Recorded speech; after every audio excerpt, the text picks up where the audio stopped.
오늘은 주님이 우리 위해 고난받고 십자가에 달려 죽으신 고난주간이 시작되는 종려주일입니다. 이 종려주일이라는 말의 의미는 예수님께서 예루살렘 입성하시기 전에 베다니 벳바게에서 나귀 새끼를 타시고 십자가 지시기 위하여 예루살렘 성으로 입성을 하셨습니다. 그때 유대인들이 종려나무 가지를 흔들면서 지금 우리를 구원하소서, 그런 의미의 호산나라는 찬양의 외침을 하면서 예수님을 환영했던 날이다, 그런 의미로 종려주일 그렇게 일컫습니다. 이날 이후로 금요일 십자가에 달려 물과 피를 다 쏟으시고 죽임당하시기까지 고난주간은 계속해서 이어집니다. 특별히 우리가 교회 설립 60주년을 맞이해서 60일 동안 함께 릴레이 금식 기도를 이어가면서 이번에 고난주간 마지막 금요일 성금요일 저녁에 릴레이 금식 기도를 마치게 되는 것도 굉장히 큰 의미가 있는 것이죠. 마무리하는 이 고난 주간에 정말 주님 지신 십자가를 더 깊이 묵상하고 우리의 원초적인 욕망 음식을 절제했지 않습니까? 그 과정 속에 기도하면서 우리를 향한 하나님의 선하신 뜻을 더 선명하게 발견하는 귀한 은혜의 한 주간 되기를 소원합니다.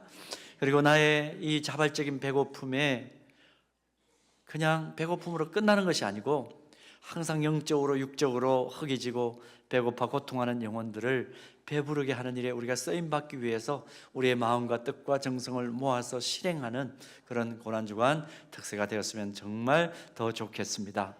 이제 오늘 본문 앞을 보면 끔찍한 고난이 시작되는 이 전날 예루살렘 성으로 입성을 하시면서 예수님께서 아무도 타보지 않은 나귀 새끼를 풀어라 하는 그 내용이 기록되어 있는 것 확인합니다. 나귀 새끼를 풀 때에 누가 너희들 무슨 일 하느냐 그렇게 묻거든 주가 쓰시겠다고 하라, 그렇게 대답까지 일러주셨습니다. 그리고 제자들은 예수님 말씀대로 나귀를 끌고 오죠. 예루살렘 성으로 드디어 입성을 하십니다. 이때 사람들이 겉옷을 나귀 등과 길에 펴놓고 예수님을 나귀에 태운 뒤에 호산나 소리 높여 외칩니다. 그리고 그 환호와 함께 아마 이 찬양 소리에는 자신의 기대를 담았던 것이 틀림이 없어요. 오늘 보면 바로 앞에 있는 누가복음 19장 38절을 보면 그래서 이렇게 기록되어 있습니다. 이르되 찬송하리로다 주의 이름으로 오시는 왕이여, 하늘에는 평화여 가장 높은 곳에는 영광이로다. 그렇게 함께 호산나를 외치면서 함성을 질렀습니다. 여러분, 이 말씀을 보는 순간 이거 어디서 보았던 것인데 그런 생각 들지 않습니까? 예수님이 성탄하실 때 하늘의 천사들이 양을 치던 목자들에게 전한 메시지가 바로 이 메시지입니다. 이걸 기억하고 이제 예루살렘 성을 향해 가시는 예수님을 향해서 이스라엘 백성들이 환호를 지른 것이죠. 그런데 그 당시에 이런 환호성을 좋아하지 않는 사람들 있었죠. 바리새인들, 좋아할 리가 없습니다.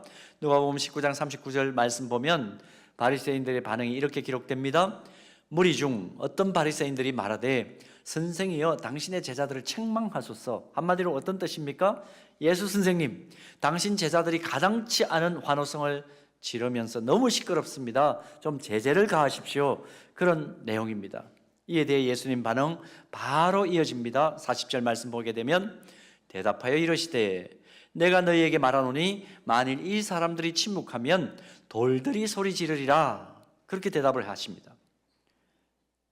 자, 여기까지가 오늘 본문 앞까지의 장면인데 바로 이어서 본문이 이어집니다.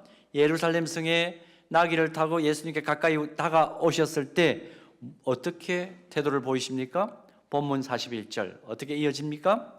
가까이 오사 성을 보시고 우셨다, 이렇게 기록하고 있습니다. 여러분, 온 동네 사람들이, 온 시내의 사람들이 지금 예수님을 환영하고 축복하고 추앙하는 그런 함성을 지르고 있고 찬양을 하고 있습니다. 그런데 예수님께서는 지금 예루살렘 성을 보시고 우셨다, 그렇게 기록합니다. 우셨다, 조용히 눈물을 흘리셨다는 얘기인가? 그런 의미가 아닙니다. 헬라어 성경을 보면 에클라우센이라는 동사가 기록되어 있는데요, 이 동사는 클라이오라는 단어에서 왔습니다. 마음이 찢어질 듯한 슬픔 속에서 크게 울부짖는다, 부르짖는다, 큰 슬픔으로 인해서 통곡한다, 애절하게 절규한다, 그런 내용입니다. 방금 예수님께서 들으신 말씀이 뭡니까? 귀에 계속 맴도는 함성 소리가 뭐죠? 호산나, 우리를 구원하소서, 구세주로 인정한다는 얘기 아닙니까? 주의 이름으로 오시는 왕이여, 그랬습니다. 하늘에는 평화요, 가장 높은 곳에서는 영광이로다. 천상에서나 울려 퍼질 수 있는 찬양을 지금 듣고 있고 환호 소리를 듣고 있습니다. 그런데 예수님은 성 가까이 오셔서 예루살렘 성을 보시고 절규하면서 우셨다. 도무지 연결이 되지 않습니다. 아이러니한 상황이 벌어진 거죠.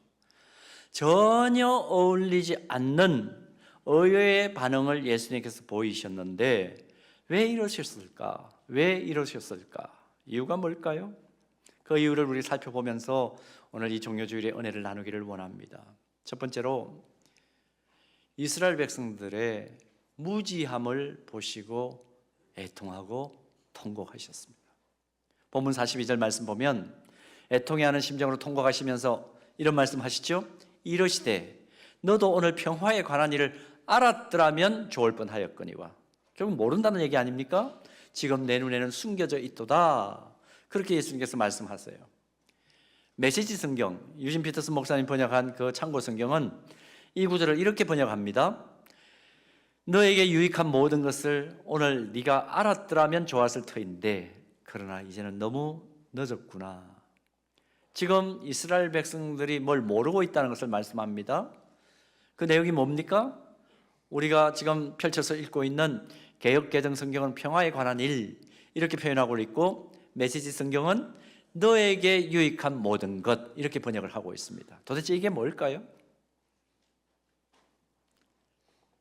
너희들에게 가장 유익한 일, 그걸 너희들이 모르고 있다. 예수님께서 이 말씀을 하신 의도에는 이런 전제가 깔려 있습니다. 너희들 지금 정치적인 자유를 원하고 있지. 로마의 압제에서 벗어나는 것, 그거 원하고 있지. 눈앞에 펼쳐진 억압과 굴레의 상황을 누군가가 해결해 주면 좋겠다. 그 생각을 가지고 나에게 환호성을 지르고 있지. 그런데 사실은 너희들이 더 고통하고 반드시 똑똑히 알아야 될 핵심적인 내용은 뭔지 아니? 이 생에서만의 평화와 자유가 아니라 영생에 누려야 할 진정한 자유와 평화. 너희들은 그걸 지금 몰라. 예수님은 지금 그 말씀을 하시는 겁니다. 이제 내가 예루살렘 성에 들어가서 고난받고 십자가에 달려 죽어야 할 텐데 내가 주는 평화는 이 땅에서 정치적으로 자유를 얻고 평화를 얻는 거, 그 이상을 이야기하는데 그 이상인데 너희들은 지금 그걸 모르는구나. 너무 내가 보기에 너희들 안타깝다. 그 표현을 하신 겁니다. 영적 무지성의 상황 속에 빠져 있다는 것을 지금 지적한 겁니다.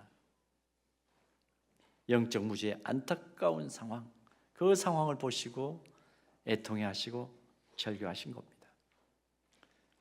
자, 여러분, 지금 예수님께서 2000년 전에 자기를 향해 환호성을 지르는 이스라엘 백성들을 보시고 절규하면서 그들의 무지함을 보고 우셨다, 눈물을 흘리셨다 그랬습니다. 자, 그렇다면 지금 예수님께서 우리의 심중을 꿰뚫어 보신다면 예수님의 반응은 과연 어떨까요? 우리는 당시 2000년 전에 예수님께서 보셨던 이스라엘 백성들이 보여준 영적 무지함보다 좀 더 나은 차원의 영적 깨달음과 지식을 가지고 지금 신앙생활을 하고 있습니까? 예수님께서 우리를 보실 때, 오늘 예배드리는 우리를 보실 때에 야, 너희는 정말 내 마음을 알고 있구나. 너희들은 정말 영적인 깊이를 가지고 있구나. 내가 사람의 몸을 입고 이 땅에 와서 십자가에 왜 달려 죽어야 했는지 너희들은 정확하게 알고 나를 향해 예배드리고 기도하고 나의 삶을 본받아서 이웃과 세상을 사랑으로 섬기면서 진짜 작은 예수처럼 살고 있구나 인정하시면서 우시지 않고 흡족하다는 미소를 보이실까요? 여러분, 구약성경 이사야 1장 3절에서 4절 말씀을 보면 반드시 하나님의 마음을 알고 깨달아야 될 백성인데 지속적인 영적 무지함과 아둔함 속에 헤매는 이스라엘 백성들의 안타까운 상황을 지적하는 이사야의 말씀이 나옵니다. 한번 보실까요? 소는 그 임자를 알고 나귀는 그 주인의 구유를 알건만은 이스라엘은 알지 못하고 나의 백성은 깨닫지 못하는도다 하셨도다. 슬프다. 하나님이 슬프시대요.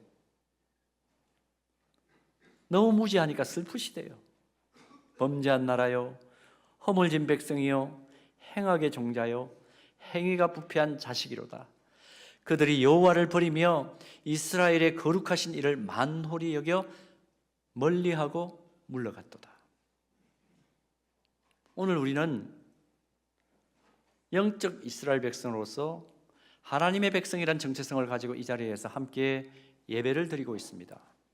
사랑하는 여러분, 우리는 과연 하나님의 마음을 제대로 알고 있을까요? 예수님이 왜 이 땅에 오셨는지, 하나님께서 왜 예수님을 이 땅에 보내실 수밖에 없었는지 정말 제대로 알고 신앙생활을 하고 있는 것일까요?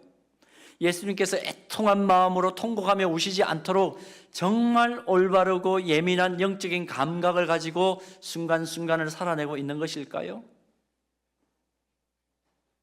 오늘 이 본문을 보면서 우리가 깨달아야만 할 중요한 영적 교훈이 있습니다. 예수님께서 나를 보실 때, 내가 속해 있는 우리 가정을 보실 때, 또 내가 함께 공동체 구성원으로 있는 영적 피부치료 있는 우리 교회를 보실 때, 또 좀 더 넓게는 한국 교회를 보실 때에, 또 내가 그 구성원으로 한 자리를 차지하고 있는 이 나라와 또 지금 전쟁으로 고통하고 있는 이 세계를 보실 때에 나 때문에 하나님께서 보시고 흡족해 하시고 웃으실까요? 아니면 나 때문에 오히려 너의 그 무지함 때문에 공동체가 파괴되고 있고 상황이 더 어려워져 가고 있구나 하고 우실까요? 우리는 예수님의 십자가 고난과 죽음으로 하나님 자녀가 된 정체성을 가지고 있는 존재들입니다. 과연 우리가 어떤 모습일 때 가장 하나님의 자녀다운 모습을 보일 수 있을까? 여러분, 과연 우리는 지금 예수님을 울게 하고 있습니까? 아니면 예수님을 웃게 하고 있습니까? 오늘 고난주간에 시작되는 종려주일에 우리를 다시 한번 점검하기를 원합니다. 그러면 어떻게 해야 되나요? 역대하 7장 14절 말씀을 한번 봅니다. 다 같이 한번 봉독합니다. 내 이름으로 일컫는 내 백성이 그들의 악한 길에서 떠나 스스로 낮추고 기도하여 내 얼굴을 찾으면 내가 하늘에서 듣고 그들의 죄를 사하고 그들의 땅을 고칠지라. 아멘. 주님이 웃으시겠다는 거예요. 이렇게 하면 나의 죄성과 연약함과 한계를 인정하고 아버지 하나님께서 은혜 주시고 지혜 주시고 능력 주셔야만 내가 제대로 살 수 있습니다. 그렇게 납작 엎드려 고백하고 그 악한 길에서 떠날 때 그때에 주님이 눈물을 거두시고 웃으시겠다는 거예요. 사랑하는 여러분, 이번 고난주간이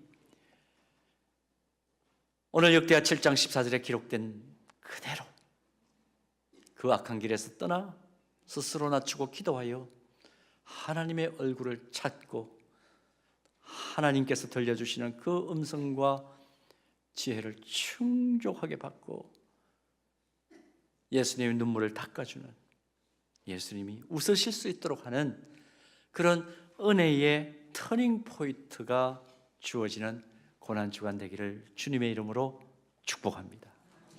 자, 그런가 하면 또 한 가지, 예수님께서 통곡하시며 우신 이유는 뭐냐 하면 이 무지한 이스라엘 백성들이 장차 겪게 될 참혹한 미래 상황을 내다보니까 너무 마음이 아프신 거예요.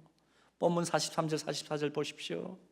예수님께서 장차 이스라엘 백성들이, 이 무지한 이스라엘 백성들이 무슨 일을 겪게 될 것인가를 말씀하시는 내용이 기록되어 있습니다. 무슨 일일까요? 43절 봅니다. 날이 이럴지라 내 원수들이 토둔을 쌓고 너를 둘러 사면으로 가두고 또 너와 및 그 가운데 있는 내 자식들을 땅에 메어치며 돌 하나도 돌 위에 남지 아니하리니 이는 내가 보살핌 받는 날을 알지 못함을 인함이니라 하시니라. 입에 올리기에도 겁나는 내용입니다. 아무것도 모르는 순진무구한 아이들이 무지한 부모님들 때문에, 그 선조들 때문에 처참하게 죽임당하는 상황, 여러분 이것만큼 처참한 상황이 있습니까? 한마디로 온 땅이 폐허가 되는 참혹한 심판의 상황이 벌어질 거라는 겁니다. 여러분 이 상황이 역사적으로 어떻게 흘러갔나요? 하나님을 모른다 하고 그 악한 길에서 떠나지 않고 전혀 하나님 앞에 납작 엎드리지 않고 하늘의 뜻을 구하지 않고 하늘 지혜를 구하지 않았던 혈연적 이스라엘 백성 공동체, 결과가 어떻게 됐나요? 역사는 참혹한 사실을 증언하죠.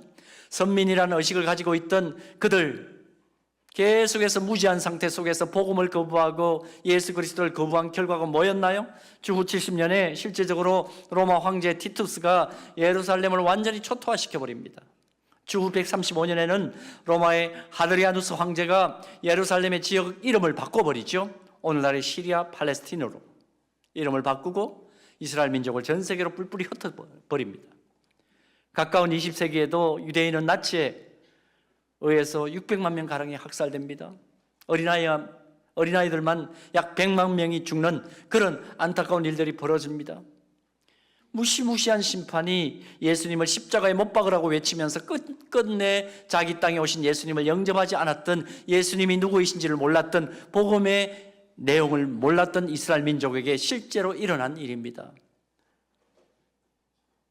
오늘날도 2026년을 살아가는 오늘날도 성육신하신 하나님의 아들 예수님이 거니셨던 예루살렘은 여전히 전쟁의 위험과 긴장 속에 있는 것을 우리가 보고 있습니다. 그런데 여러분, 이 사실을 아세요? 하나님의 구원 역사 속에 우리가 누구입니까? 오늘 예배하는 우리가 누구입니까? 성경은 우리를 영적 이스라엘 백성이라 그렇게 규정하죠. 갈라디아서 3장 29절 말씀 보면 너희가 그리스도의 것이면 곧 아브라함의 자손이요 약속대로 하나님의 유업을 이어갈 영적 이스라엘 백성이라 그렇게 확정해 줍니다. 그리스도를 주님으로 고백하고 오늘 예배하십니까? 그렇다면 우리는 영적 이스라엘 백성이다 그렇게 확정을 시켜주죠. 혈통적 이스라엘 민족이 하나님의 마음을 제대로 이해하지 못하고 복음의 본질을 이해하지 못하고 무지한 채 예수님을 통곡하게 할 정도로 예수님을 거절했던 결과가 어떠했는지 우리는 역사적인 상황 몇 가지만 보아도 정말 참담하구나 하는 것을 알고 있습니다. 그렇다면 영적 이스라엘 백성 된 우리는 혈통적 이스라엘 백성들을 통해서 분명한 교훈을 얻고 동일한 어리석음을 범하지 말아야 되는 것 아닙니까? 자, 그럼에도 불구하고 오늘 우리는 역사를 통해서 교훈받고 있습니까? 역사를 통해 아무것도 배우지 못하는 사람만큼 어리석은 사람은 없다. 유명한 이야기입니다. 무지의 결과가 빚어낸 참혹한 역사를 우리는 지금 알고 있잖아요. 그러면 하나님의 자녀된 우리는 도대체 어떻게 해야 될까? 그 고민을 늘 해야 하는 거죠. 오늘 고난주간을 앞두고 우리 한번 정돈해 보십시다. 어떻게 하는 것이 좋을까? 여러 가지 말씀을 나눌 수 있지만 두 가지만 함축해서 구체적인 적용점을 나누기를 원합니다. 첫 번째는 날마다 내 삶 속에 그리스도를 주로 고백하고 인정하는 삶을 살아가는 것 필요합니다. 예수님은 물과 피를 다 쏟아주신 십자가를 통해서 우리의 삶이 언제나 어디서나 진정한 평화를 누리며 살기를 원하세요. 그런데 그 진정한 평화는 어디에서 오는가? 마태복음 6장 33절에 그 해답을 이렇게 예수님께서 제공해 주십니다. 마태복음 6장 33절 다 같이 봉독합니다. 그런즉 너희는 먼저 그의 나라와 그의 의를 구하라. 그리하면 이 모든 것을 너희에게 더하시리라. 믿습니까? 예수님을 우선순위에 놓고 살면 나도 너희의 삶을 우선순위로 생각하며 살 거야. 예수님의 고백입니다.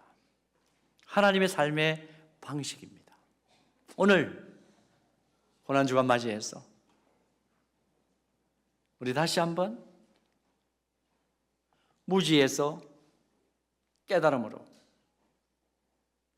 인간적인 차원에서의 평화만 있으면 만족하는 차원에서 영원한 평화를 주시는 주님 때문에 진정한 만족을 이 생에서뿐만 아니라 내세에서 이루기까지 만족하는 인생 되기 위하여 첫 번째 기억합니다. 너희는 먼저 그의 나라와 그의 의를 구하라. 그리하면 이 모든 것을 너희에게 더하시리라. 예수님을 내 삶의 주인으로 삼고 살아가는 자세, 오늘 회복하고 고난주간 동안, 특세기간 동안에 정확하게 다지시는 은혜가 있기를 축복합니다. 또 한 가지 구체적인 적용점, 내가 영적으로 무지함에서 깨어나 일어나는 것, 그것으로 만족하지 말고 영적인 무지함 속에 있는 사람들을 계속해서 깨우치는 삶을 살아가게 되기를 바랍니다. 지금 우리 주변들을 조금만 눈을 크게 열어 돌아보면 그냥 그대로 놔두면 어떻게 되나요? 결국은 끔찍한 심판의 길로 멸망의 구렁텅이로 갈 수밖에 없는 사람들 쉽게 눈에 띄일 것입니다. 특히 주변에 사랑하는 사람들 눈여겨보십시오.